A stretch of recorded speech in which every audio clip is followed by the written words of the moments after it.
The Limpopo Premier believes his administration will overcome the school textbooks saga, and a physician for a group of ice swimmers says they will be closely monitored. Ambusisiwa Khadebe with the latest news updates. Limpopo Premier Castle Matale believes his administration will overcome the school textbooks saga. Matale's government has been severely criticized for causing the crisis in the provincial education department, which led to it being placed under administration. Thousands of pupils have been waiting for 6 months for school books. Matale was speaking at Jane First during the handing over of the ANC centenary flame. We know and we are aware about the challenges that are there, the issue of the textbooks. To the people of the province who are saying, let's celebrate the centenary of the African National Congress, but also let's deal with the challenges facing us as a province. And with the leadership that we have both in the ANC and government, we are confident that we shall overcome on the difficulties that is facing us as a province. The Young Communist League has vowed to call for the banning of tenders in government. SACP General Secretary Bladen Zimande has always asked the government to de-tenderize the state, saying it causes widespread corruption. YCL National Secretary Butima Namela says the Limpopo textbook saga is a perfect example of how the tender process can go wrong.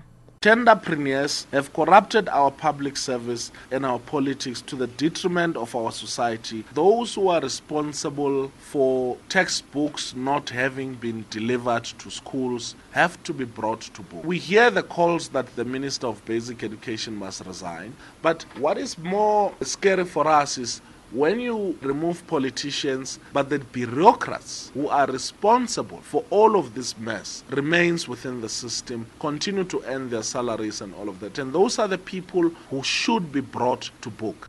6 officers stationed at the Cavendish police station suspected of a terror reign in the Durban suburb will soon face an internal inquiry.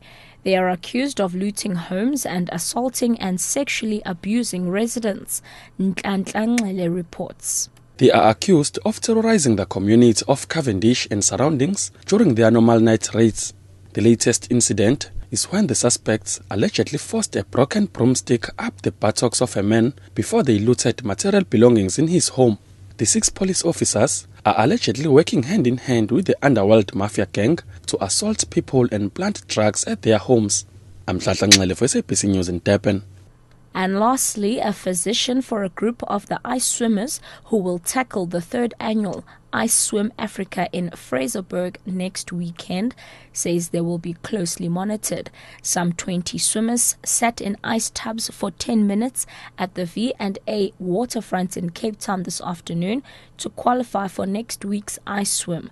Basil Bonner says they will be monitored for signs of hypothermia during the swim. Catch the latest news anytime here on Newsbreak Option 1.